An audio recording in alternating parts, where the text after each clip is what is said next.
Alright, so let's keep going with our video lecture for Unit 5. This is our video number 2, dealing with the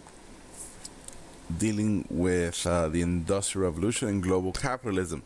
So as these Western countries become wealthier and we see more and more capitalism, more and more trade around the world, global trade, we're going to see new financial instruments, or not necessarily new, but kind of like modified or expanded or improved upon. New and improved financial instruments are going to make it easier and safer to invest. So what do I mean by this?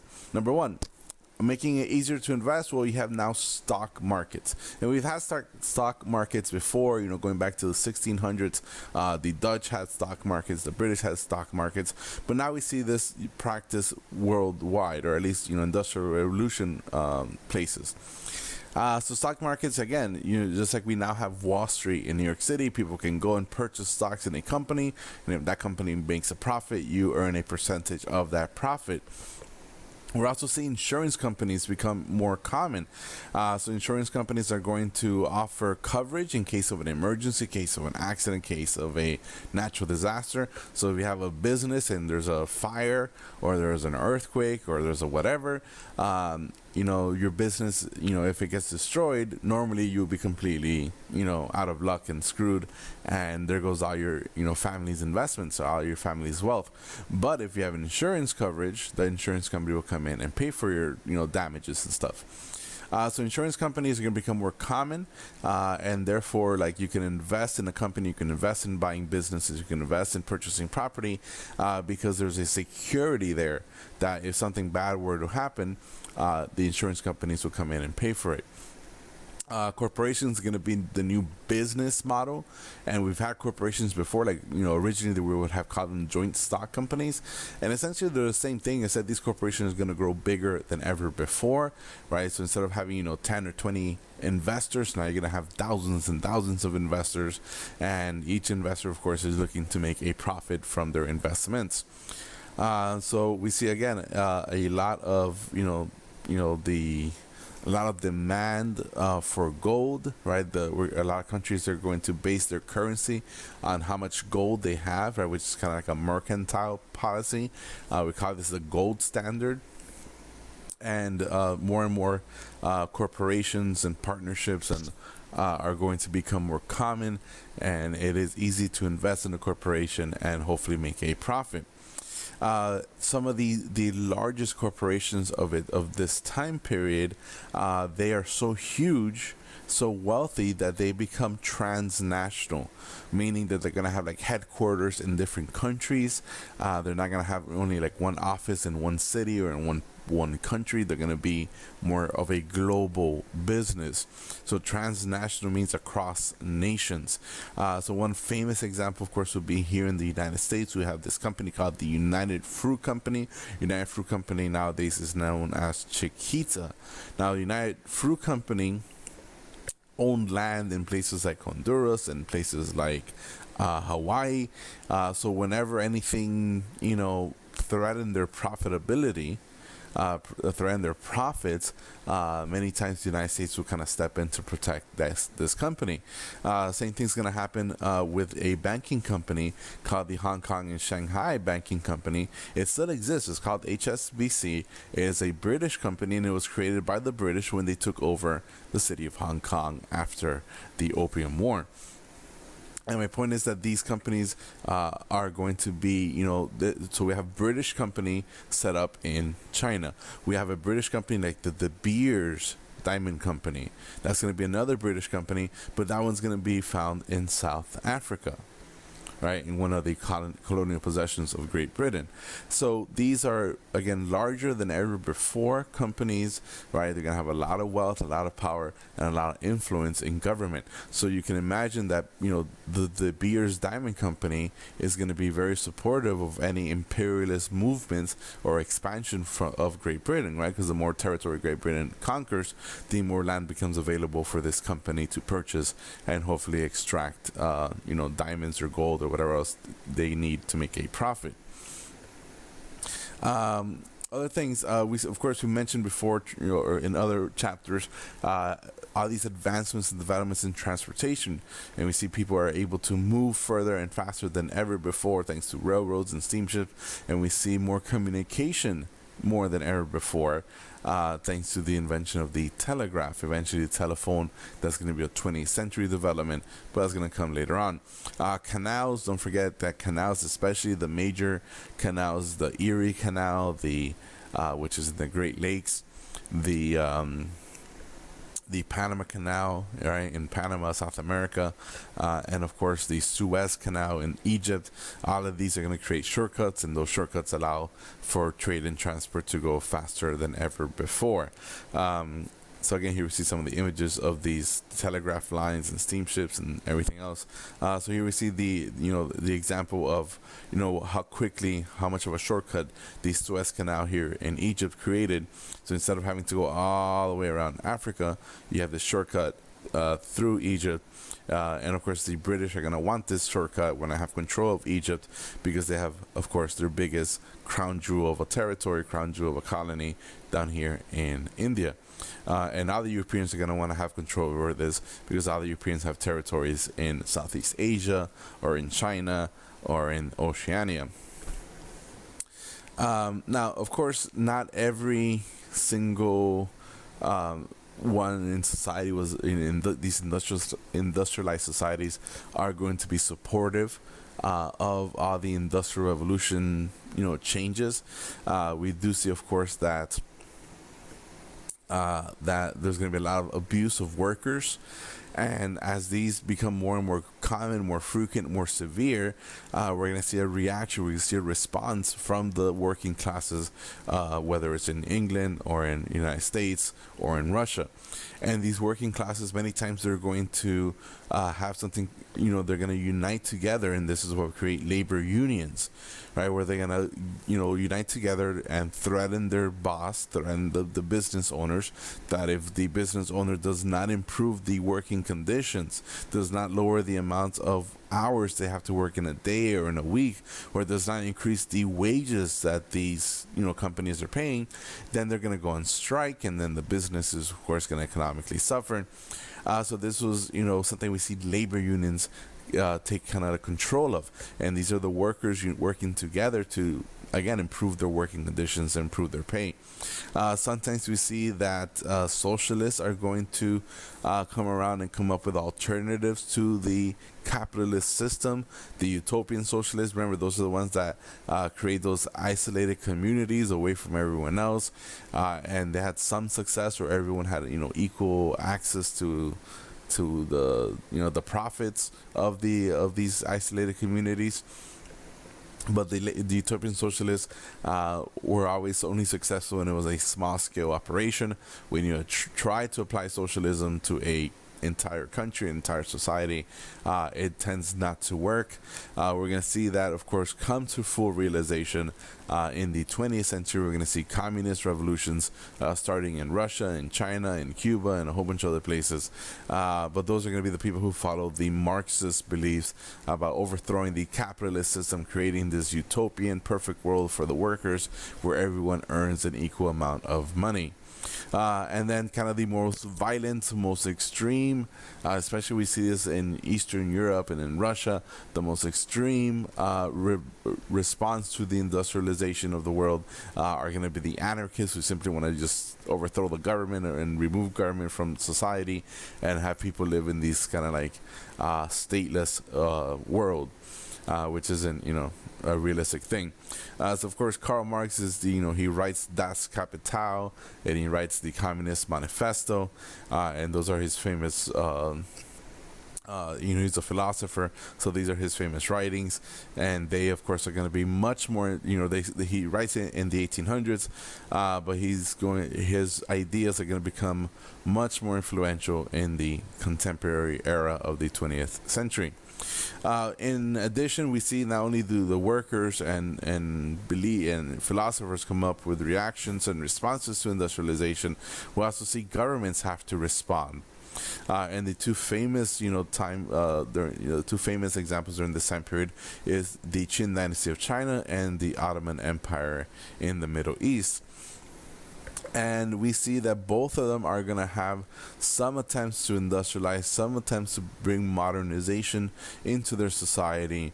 But of course, they're going to have very limited success, if any, because we're going to see a strong conservative forces, whether it's the Confucian scholar-gentry in China or the Islamic scholars called the Ulema and the Janissaries, the elite military. They're going to be the forces of conservatism, right? They do not want to see any changes to their society, and both of these groups, the Chinese or the Ottomans, both of these conservative groups are going to reject changes because those changes might, of course, pose a threat to their elite status in society. And therefore, they're not going to industrialize not nearly as much as other countries like Japan or Russia or the United States. And therefore, they're going to slowly start this economic and political decline, weakening over this entire time period. Now, some parts of the Ottoman Empire, specifically Egypt, that it was a semi-independent part of the Ottoman Empire. We see a lot of state sponsorship of industrialization under this guy called Muhammad Ali, and they're gonna have some success, but eventually Egypt, like the rest of Africa, is gonna be overtaken by European imperialism. And again, the Chinese, we see a lot of rejection of modern technology, and we see that Confucian belief that China is, the Middle Kingdom, the Celestial Kingdom, this most important kingdom. They're going to believe that anything that the Westerners have to offer isn't of value. Now, like I said, some states are going to try to industrialize and have very limited success. Again, Qing China is going to be one of the examples. Their reforms are going to be known as the self-strengthening movement.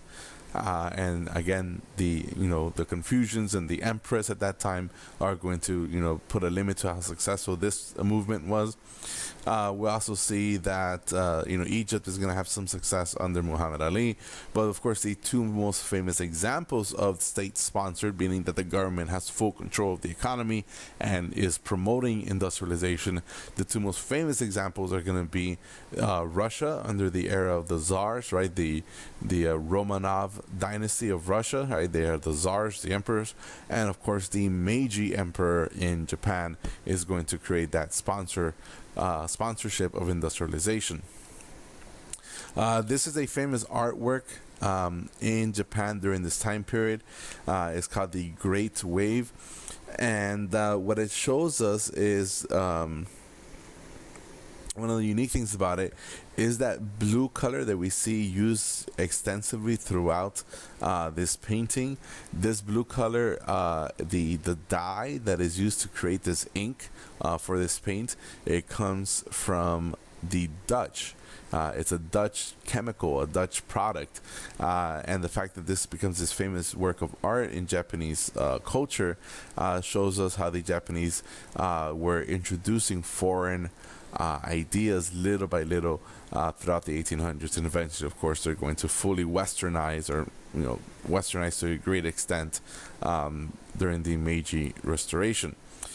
Now, so we mentioned how the arrival of the Industrial Revolution pushed certain people, certain groups like working class people or the socialists, the Marxists, to kind of like have some reaction, some response to the Industrial Revolution. We saw, of course, China respond, and Turkey respond and fail, and Japan and Russia succeed.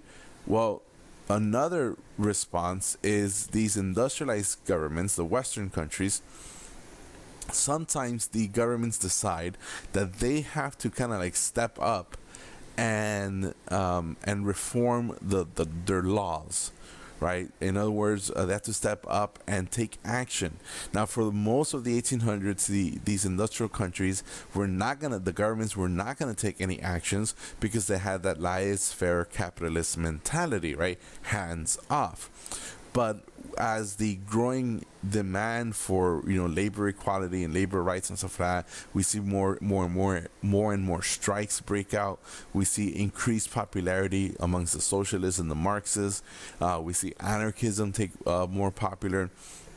So my point is that the government start realizing that the Industrial Revolution and global capitalism does have flaws and does abuse certain people, certain parts of society.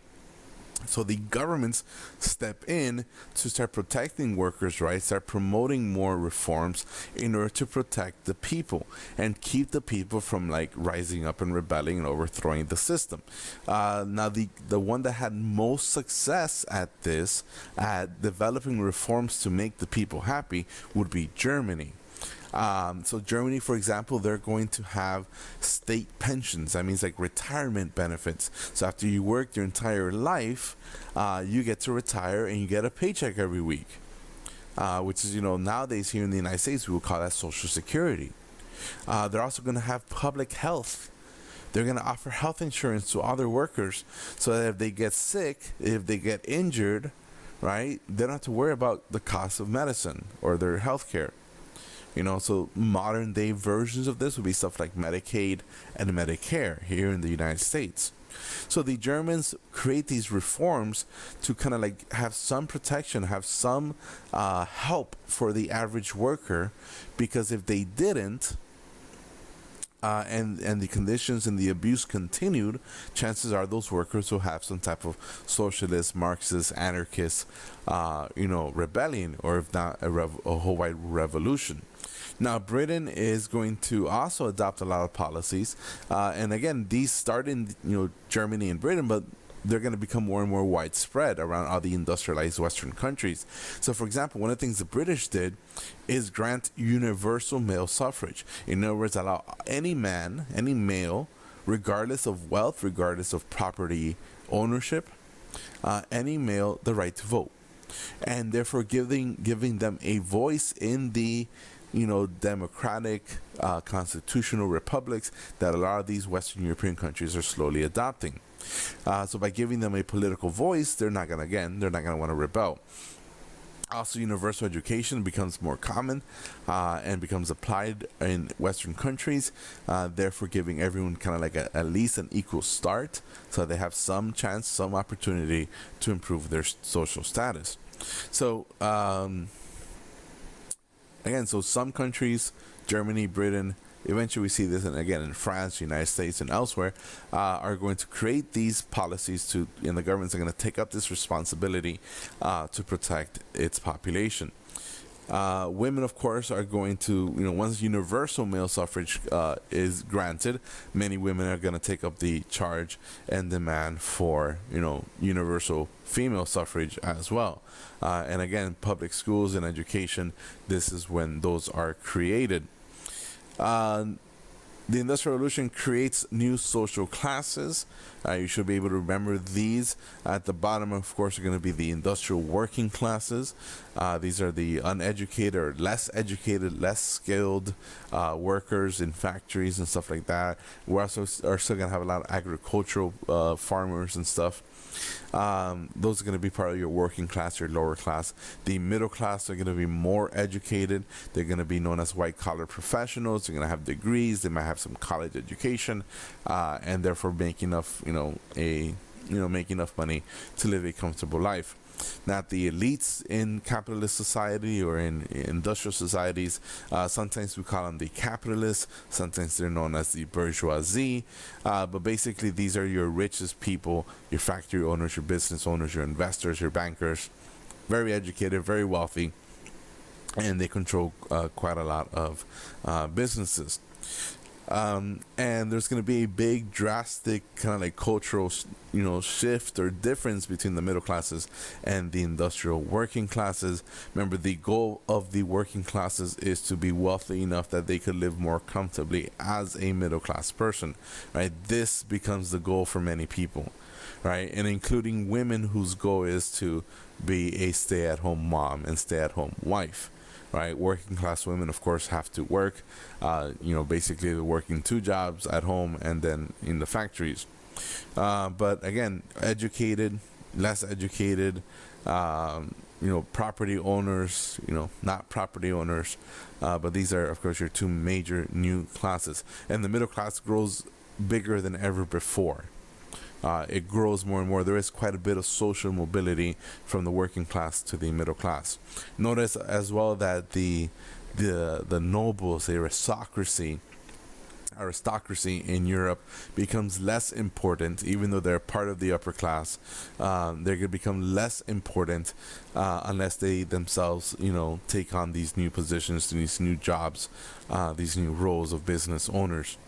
All right, family dynamics has changed because of the Industrial Revolution. The famous examples, of course, means that there's less family time because everyone is going off to work or off to school. Gender roles more or less stay the same. Women are still working at home, being mothers and caregivers and wives. But we also see that double position for working class women where they have to work in factories as well. There's going to be some levels of independence for working class women before they get married, but that's going to be very limited and very short-lived. We're going to see the cult of domesticity develop in middle class societies where the women, their main goal is to have the nicest house and the nicest furniture and the nicest clothing and create this kind of and they're going to be judged and valued based on how nice things are in their houses, and their self-value, their self-worth is based on this cult of domesticity. And we're also going to see the demographics change. Population, of course, after the Industrial Revolution is going to increase, but we're going to see that the actual size of families is going to decrease, and part of the reason is the available and successful use of contraception. So again, we see kids are going to go off to work in factories or later on go off to school. Many working class women, especially younger women, are going to take on jobs in factories as well. All right. Next, we have urbanization. Remember that all the people that used to live in the farms, now they're going to migrate to the cities. That's urbanization. That's going to be a result of global capitalism because that's where the jobs are. That's where the factories are. And the problem is that this movement is going to be so rapid, so sudden, that the cities are not going to be able to properly accommodate all these people. And the end result is that we're going to have very unsanitary, unhealthy, unsafe conditions for people to live in. Famous examples, of course, include tenement housing that lacked, plumbing and water and sewage disposal, and therefore people are basically living in their own filth. And that was led to chronic diseases spreading, including cholera, which is like a disease spread by dumping human waste into your water supply. We're going to see, of course, that certain neighborhoods of industrial cities are going to have slums where the lower income people are going to work in. And we'll also see the creation of ethnic and migrant enclaves in many of these industrial cities as people are going to migrate looking for work. Here's a famous photograph of basically homeless children, living on the streets. It's a common thing because, if the parents died or got injured or were off to work, the young kids were pretty much on their own. Here we see some other images of the tenement housing. Again, if you notice how it's very cramped, very close quarters, and therefore easy for disease to spread. Not a lot of sanitation, not a lot of clarity, not very clean living conditions. All right, so that's it for this second video on industrialization. Extremely huge video, I know. Be patient with me. There's a lot of stuff to cover, but thanks for following along and listening and doing your job. All right, see you next time.